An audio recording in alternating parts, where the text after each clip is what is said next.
지난달 하반기 특별 새벽 기도회 때 저는 인생의 전환점이라는 주제를 가지고 말씀을 전했습니다. 우리 인생의 전환점, 변곡점을 만나기만 하면 그 이후에 우리의 삶이 놀랍도록 변화되는 것이기 때문에 우리 인생의 그러한 시기는 대단히 중요합니다.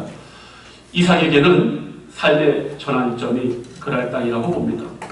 아버지처럼 동일하게 가나안에 흉년이 왔지만 아버지는 애국으로 내려가서 수치를 당했고, 그러나 하나님께서 만류해서 그랄 땅에 그가 거주했을 때에 비록 많은 불편함은 있었지만 거기에서 그는 하나님을 더 깊이 알게 됐고, 익숙하지 않았던 농사를 지어서 100배의 결실을 얻었고, 그 주위에 있었던 지역 왕들이 와서 화친을 하자고 할 정도로 대단한 영적 세력과 세속적인 세력을 가지게 된 것입니다. 야곱에게서도 삶의 전환점은 여러 군데가 있습니다. 베들레헴에서 하나님을 만남의 축복, 약복강에서 하나님과의 천사의 씨름과의 그러한 인생도 아마 야곱의 삶에 커다란 전환점이 분명히 되었습니다. 분명한 것은 이 전환점은요, 우리 인생의 대단한 결과와 하나님의 축복을 허락한다는 사실입니다. 그런데 문제는 이게 쉽지 않다는 겁니다. 어쩌면 많은 사람은 하나님께서 인생 가운데에 놀라운 삶의 분기점과 이런 전환점을 주시는데 제대로 그 어려움을 통과하지 못하기 때문에 더 나은 삶의 진보, 믿음의 진보, 축복으로 나아가지 못한다고 보여집니다. 제가 오늘 사사기를 주목하는 이유가 바로 이것입니다. 뭐냐면 이스라엘 백성은요, 지금 또 다른 삶의 전환점, 민족의 운명을 가늠할 전환점을 지금 맞이했습니다. 바로 모세의 뒤를 이어서 그들을 지도했던 여호수아가 죽었다는 사실입니다. 여러분, 사사기 1장 1절이 이렇게 시작합니다. 여호수아가 죽은 후에, 여러분, 이건요 대단히 중대한 상황입니다. 걸출한 하나님의 지도자가 이제까지 생존해서 구심점을 이루고 이스라엘 백성들의 나아갈 바를 인도했는데 그 사람이 죽고 없는 것입니다. 여러분, 우리가 말도 많고 탈도 많지만 왜 대통령을 선거하고 국회의원을 선거합니까? 이들이 우리의 삶의 구심점을 이루고 우리 삶의 나아갈 바를 이루는 지도자이기 때문에 이런 지도자를 우리는 언제나 투표를 해야 됩니다. 그리고 그들이 우리를 대신해서 이 나라 이 민족의 나아갈 바를 인도하는 것이거든요. 그런데 이러한 사람이 만약에 없다, 그 구심점이 없다고 하면 나라가 일시적으로 혼란에 빠지고 국민들의 생활도 도탄에 빠지는 것은 당연한 겁니다. 지도력의 부재는요, 언제나 사람들을 혼란에 빠지게 하고 불안하게 충분한데, 여러분, 바로 여호수아가, 그 여호수아가 이스라엘 백성들 가운데 있다가 이제 죽어버리고 만 겁니다. 여러분, 이때 이스라엘 백성은 이미 한번 이런 지도력의 부재를 두려워해서 죄를 진 적이 있어요. 모세가 하나님을 만나러 호렙산에 갔을 때에 40일간 하나님과 거하면서 온갖 계시를 받고 십계명 두 돌판을 받는데 그 40일 동안 이스라엘 백성이 마지막 때에 갑자기 아론에게 갑니다. 두려운 겁니다. 우리를 인도해낸 이 모세가 없으니까 이제 우리의 마음을 평화롭게 하고 우리가 든든히 믿을 만한 그 우상을 만들어달라. 그래서 금송아지를 만든 겁니다. 근데 여러분, 놀랍게도 오늘 동일하게 모세와 버금가는 여호수아가 죽었습니다. 없어졌습니다. 사라졌습니다. 그런데 놀라운 것은 이 백성들이 그 모세 시대의 백성들과는 전혀 다르게 두려움과 혼란 가운데 그들이 우왕좌왕하고 우상을 찾은 것이 아니라 오늘 보니까요, 어떻게 나옵니까? 놀라운 신앙의 결단들을 합니다. 저는 바로 오늘 이것을 여러분들에게 말씀드리면서 우리가 만약 인생에서 지금 사사시대에 그러한 이스라엘 백성처럼 내 영혼의 방향을 잃거나 갑자기 무엇을 해야 할지 알지 못할 때 어떻게 해야 될까? 이것을 오늘 사사기에 나타난 하나님의 백성들의 한 행동을 통해서 한번 주목하고 기억하면서 우리 신앙의 삶에 한번 적용해 보려고 합니다. 오늘 성경은 이렇게 시작합니다.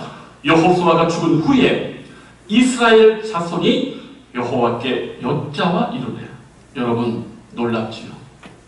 이들이요 여호수아가 죽은 후에 다 같이 모여서 한 일이 뭐냐면 하나님께 묻자였습니다. 하나님께 묻자. 우리에게 등불과 같은 이 여호수아가 없는데 우리가 이제 어떠한 삶을 살아야 될지 어떤 길을 걸어가야 될지 우리 다 모르는데 우리 모두 모여서 하나님께 가자.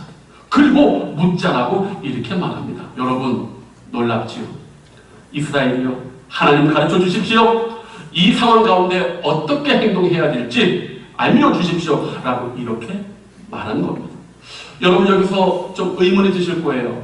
하나님이 어떻게 그런 응답하셨는가? 성경에는 이러한 이스라엘의 무릎에 대해서 하나님께서 어떤 방법으로 응답하셨는지를 구체적으로 나오진 않고 있습니다. 그러나 우리가 정확하게 모세오경을 통해서 알 수 있는 것은 보통 대제사장이 에봇을 입고 그 다음 가슴에 흉패를 달아요. 그리고 그 흉패 안에 우림과 둠림이라는 두 돌이 있습니다. 아마 이스라엘 백성이 어떤 일에 대해서 제사장 앞에서 하나님께 묻고 그 기도와 그 과정이 끝나면 아마 대제사장이 이 흉패 안에서 우림과 둠림 이 두 돌을 꺼내면서 그것을 보고 이것이 하나님의 뜻이 아니냐라고 하는 것으로 우리는 보통 유추를 합니다. 아마 여러분 들어보실 때 대단히 원시적이다 할 수 있지만은 여러분 기억해야 될 것은 이 이스라엘 백성이 하나님께 원시적인 방법이었지만 하나님께 물었다고 하는 것이 대단히 중요합니다. 우리는요 인생이 급한 일이 생기면 이러한 마음의 여유가 없어요. 혼자 두려워하고 혼자 근심하고 혼자 당황하게 마련입니다. 그런데 이들은 그렇지 않았어요. 묻습니다. 하나님 도와주십시오. 자신들의 판단, 자신들의 경험, 자신들의 주관이 아니라 하나님을 먼저 기억하고 의지했다는 사실입니다. 여러분 우리는 이런 표준적인 모범을 다윗에게 충분히 보게 됩니다. 다윗은 언제나 성경 말씀에 보면 이렇게 나와 있어요. 다윗이 여호와께 묻자와 가로되. 여러분 다윗이요 그 전쟁의 피비린내 나는 싸움에서 여러 정치적 암투에서 살아남을 수 있었던 이유가 바로 이것입니다. 그는 성경에 보면요 과오가 너무너무 많습니다. 피를 너무너무 많이 흘렸고 잘못도 대단히 많이 했습니다. 그러나 그가 사울 왕을 뒤이어서 이스라엘의 온전한 성인 왕으로서 여전히 우리에게 인정받는 이유는 그가 자신의 최고의 권력의 자리에 있으면서도 그는 언제나 하나님 앞에서 나는 주의 종입니다. 하나님 말씀하십시오. 여러분 왕인데 왕으로 하나님 앞에 본인이 나가지 않습니다. 나에게 진정 왕은 누구냐? 하나님. 세상의 사람들은 나를 왕으로 부르지만 본인은 하나님 앞에 왕이 아닌 것입니다. 언제나 묻습니다. 여러분 왕은요 얼마나 권력이 많습니까? 자기 뜻대로 할 수가 있어요. 자기가 법입니다. 그런데도 다윗은 언제나 하나님을 왕으로 모시고 언제나 자기 스스로를 종으로 인식하고 언제나 여호와께 물었다라고 말합니다. 사울왕은 전혀 그러지 않았어요. 사울왕은 그 인생 가운데에 하나님께 묻지 않아서 멸망한 것입니다. 여러분 혹시 망망대해에 떠있는 배들 혹시 자주 보십니까? 저는 시골에서 그런 배들 자주 봅니다. 육지에서 멀리 나가 있는 배들 보면요 멀리에 오징어 배 같은 경우에는 불이 반짝반짝 거려요. 그런데 여러분 이 하늘에 떠있는 별들이 얼마나 중요하냐 하면 그 항해를 하고 고깃배들이 멀리 나가지 않습니까? 그러다 보면은 원하지 않게 폭풍이 무너질 때가 있어요. 그러면 그 폭풍이 한 2, 3일에서 일주일간을 몰아치면요 배가 아무리 항해의 그 원래 그 길을 걸어간다 하더라도 되지가 않습니다. 폭풍이 딱 지나쳐 버리면은 그들이 항로에서 대단히 멀리 떨어져 있습니다.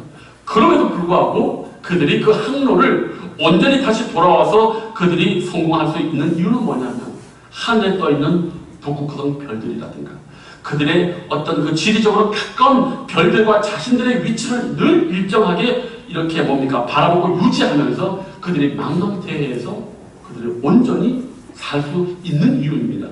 여러분, 우리 인생의 북극성, 변하지 않는 바로 별이 한 분 계시죠. 바로 하나님이세요. 그분은 언제나 거기 계세요. 우리 삶이 흐트러지고 이리 치고 저리 치여도 언제나 하나님은 거기 계십니다. 우리는 언제나 그 하나님을 주목해 봐야 됩니다. 사랑하는 성도님들, 우리 삶이요 혼미하고 앞이 보이지 않고 어떻게 처신할까 그렇게 고민스러울 때가 대단히 많이 있습니다.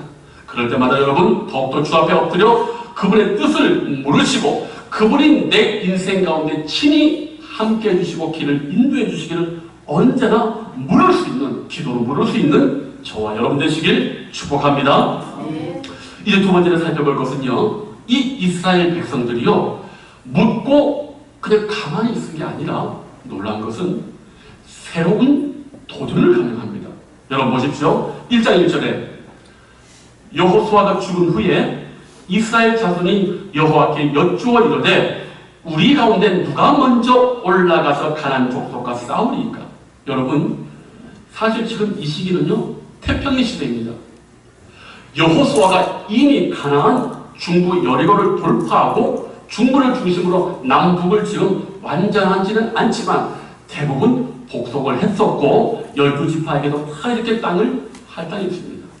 어느 정도 만족할 만큼 가나안 땅을 송치했기 때문에 더 이상 싸울 이유도 없고 그냥 현상 유지만 해도 되었습니다. 그런데 문제는 이 여호수아를 통해서 주신 하나님의 축복이요 아직 완전히 이루어지지 않았습니다. 여호수아 1장 4절에 하나님 이런 축복을 주셨어요. 곧 광야와 이 레바논에서부터 큰 강 곧 유브라데강 강까지 해쪽 속의 온 땅과 또 해지는 쪽 대해까지 너희의 영토가 되리라. 대단히 넓습니다. 그런데 지금 사사기의 영토는 이것에 한참 모자라고 심지어 가나안 땅에 아주 알곡이라고 한 이스라엘 북쪽은 가나안 북쪽 블레셋은 아예 침공도 못했고 그리고 오늘 보시다시피 이 가나안 중심부의 유다 근처 예루살렘 근처 헤브론은요 아예 복속도 못했습니다. 그런데 지금 이 이스라엘 백성들이요 여호수아의 사후에 묻고 기도한 다음에 놀라운 결단과 실행을 보여주는데 무엇입니까? 전쟁에 특화된 군대장은 여호수아가 죽었음에도 불구하고 그들 가운데 어떤 뛰어난 용맹한 장수가 없음에도 불구하고 그들이 기도하고 뭘 하느냐? 새로운 전투를 지금 결의하고 있습니다. 여러분, 이게 왜 참 놀라우냐 하면은 정말 뭡니까? 우리들은 보통 어느 정도 삶이 윤택해지고 평안해지면요 모험을 하지 않습니다. 이대로 좋으니까 이대로 좋은데 뭘 그렇게 힘들게 하냐라는 것이 우리의 모습이죠. 이만하면 살면 하고 이 정도면 된다라는 심리가 지배적입니다. 우리 신앙도 마찬가지예요. 그런데 여러분, 우리가 내 자신의 영적인 상태에 만족하는 순간 더 이상의 갈망과 자신의 부족함을 느끼지 못하는 순간에 우리 영혼은 병들고 세속에 물들고 맙니다. 그런데 오늘 이스라엘 백성은 그러하지 않았어요. 새로운 전투, 새로운 전쟁, 새로운 결단을 새롭게 시작합니다. 누가 먼저 올라가니까? 이렇게 묻습니다. 여러분, 미국이라는 나라를 한번 생각해 보십시오. 그 나라가 어떻게 오늘날 최고의 강대국이 됐는가? 다른 것 없습니다. 개척정신이에요. 모험을 두려워하지 않고 현실에 안주하지 않고 새롭게 도전하는 것이었습니다. 새로운 꿈을 꾸고 도전하고 계속해서 꿈을 꾸고 앞으로 나아가고 또 도전한 그 나라의 그 정신이 오늘날의 미국을 만들었습니다. 사랑하는 성도님들, 혹시 오늘 지금의 나의 영적 상태에 만족하고 계십니까? 그러나 우리는 하나님께서 원하시는 정결한 영혼으로 거듭나기 위해서 더 나아가는 결단을 매주 할 필요가 있습니다. 우리 지하교회가 또 하나님의 복음의 기치를 드높이기 위해서 늘 언제나 새로운 도전을 함에 있어 두려워하지 않고 담대히 나아갈 수 있는 그러한 용기를 가지시길 축복합니다. 이제 마지막으로 살펴볼 것은요, 이들이 여호와께 묻고 시작한 새로운 도전이 새로운 전투라고 했는데 이 전투가 왜 중요한 전투인지를 한번 살펴보겠습니다. 그것은요, 미해결, 미완의 전투였습니다. 과거에 시도했으나 성공하지 못한 그러한 미완의 해결 과제였습니다. 오늘 1장 4절 이렇게 보니까 유다가 올라가며 여호와께서 가나안 족속과 브리스 족속을 그들의 손에 넘겨주시니 그들이 베색에서 10,000명을 죽이고, 여러분, 이스라엘이 사실 여호수아의 지도 아래 가나안 땅을 정복했지만 그의 사후에 다 점령하지 못했고 여전히 남아있는 요새가 많았는데, 그 중에서도 유대 땅에서 가장 중요한 한 요새가 있었는데 그 요새의 이름이요, 여러분, 바로 베색이었습니다. 분명한 사실은 여러분, 여호수아 장군이 있었음에도 불구하고 이 베색을 이스라엘이 복속시키지 못했습니다. 여호수아에 보면은 몇몇의 왕을 이렇게 사로잡았다는 표현이 나와 있는데, 오늘 이 사사기에 보면은 여러분, 이 베색이 얼마나 강력했던지 거기 몇 명요, 여러분? 10,000명을 죽였어요. 여러분, 이 베색이라는 요새가 대단히 강성했죠. 이게 얼마나 강성했냐면은 7절에 보니까 아도니 베색이 이르되 옛적에 70명의 왕들이 그들의 엄지손가락과 엄지발가락이 갈리고, 여러분, 베색의 이 지금 명망을 한번 보십시오. 그 인근 성읍에 70명의 왕을 이 베색 왕이 그들을 다 진멸하고 자기 먹는 자리에서 엄지손가락과 엄지발가락을 베고 그 자기 밥 먹는 걸 포기했다는 얘기예요. 그러니까 이 베색이라는 왕 자체가 아주 패자였고, 이 성읍 자체가 아주 잔인한 무사들로 가득 찼고 대단한 군사력과 공격력을 갖추고 있었기 때문에 여호수아가 살아있을 때에도 여기는 점령하지 못했습니다. 여러분, 이스라엘 지파 중에서요, 이 베색처럼 아주 맹렬하고 호전적인 전쟁 모사 집단의 지파가 있었어요. 그게 바로 베냐민 지파예요. 그래서 사실은 사사기를 넘어가면서 이스라엘 백성들이 이웃 나라 왕을 생각하면서 왕을 뽑아달라고 했을 때 사실은 그 당시의 유지들, 그 당시의 장로들이 누구를 염두에 뒀냐 하면은 바로 베냐민 지파의 싸움 잘하는 사람들을 늘 염두에 두고 마침 거기에 사울 왕이 뽑혔습니다. 이 베색이요, 여러분, 정확히 어디 있는지는 논란의 여지가 많아요. 그런데 일부 연구가들이 이 베색이 아마 예루살렘의 옛 지명일 수도 있다고 봅니다. 왜? 여기 보니까 베색을 치고 나서 어디로 이끌어 갑니까? 예루살렘으로 끌고 가잖아요. 그러니까 이 베색이 어찌됐든 예루살렘과 대단히 연관이 큽니다. 이 베색이 가장 중요한 전략적 요새, 난공불락의 요새였는데, 그런데 이스라엘 백성들이 왜 여호수아의 사후에 이 일을 하느냐? 다음과 같이 판단한 것이죠. 이 베색을 점령하지 못하고는, 이 베색을 완전히 정복하지 못하고는 우리에게 진정한 승리는 없다라는 것을 지금 그들이 아는 것입니다. 그래서 신앙의 결단을 지금 하고 있는 것입니다. 성도님들, 처리하지 못했던 과거, 미래를 개척하는 일에 가장 중요한 방해 요인으로 등장하는 것이 뭐냐면, 여전히 내가 처리하지 못했던 과거, 미완의 과제들이 언제나 나를 괴롭게 하고 내 신앙의 진보를 언제나 가로막습니다. 과거를 청산한다는 건 고통스럽습니다. 그러나 고통 없이는 미래를 향해 나갈 수도 없고, 그 고통을 처리하지 않고 미뤄두면 더 큰 고통이 여전히 우리 앞에 옵니다. 여러분, 혹시 부모들이요, 어린 자녀들에게 제일 많이 하는 잔소리가 있어요. 그 뭡니까?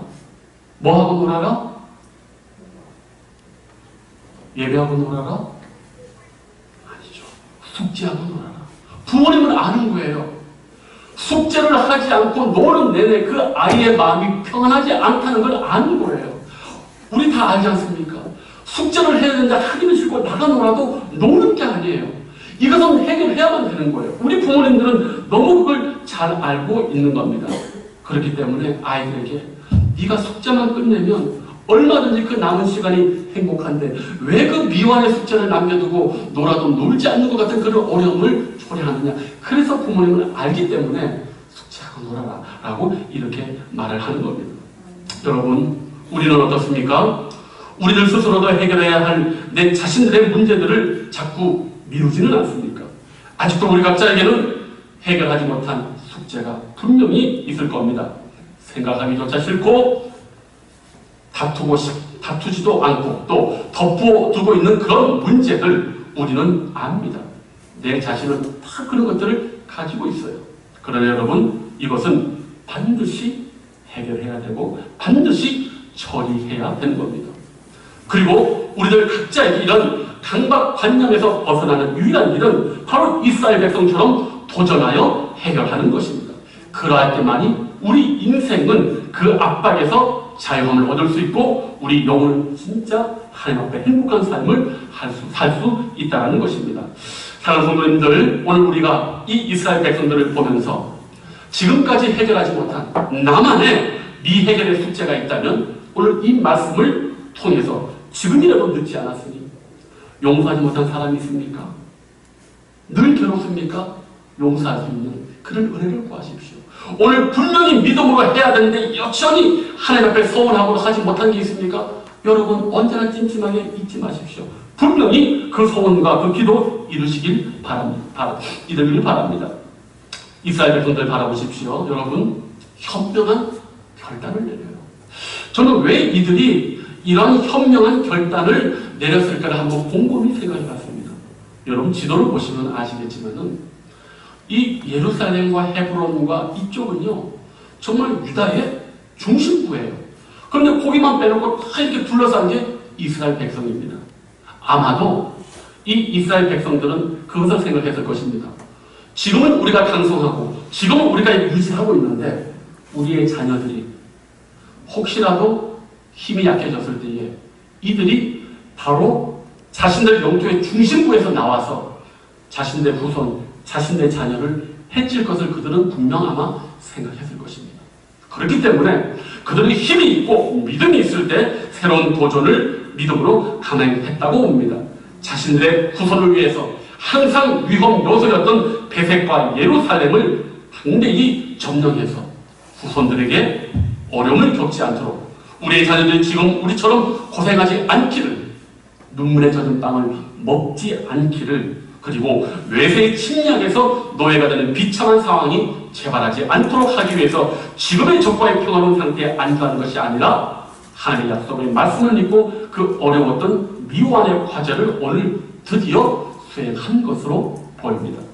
사랑하는 성도님들, 오늘 저는 이 말씀을 듣는 여러분들에게 하나님께서 은혜를 더해 주셔서 언제나 먼저 무릎 꿇고 기도하는 기도의 영을 여러분께 내려주셔서 여러분 각자의 미완의 과제, 하나님 앞에 여전히 해결되지 못하고 여전히 하나님 앞에 지키지 못했던 그 여러 미완의 과제들을 믿음으로 이겨내고 믿음으로 여러분이 처리하고 마침내 축복을 얻을 수 있는 그러한 하나님의 백성들 다 될 수 있도록 참으로 축복하고 또 권면드리겠습니다.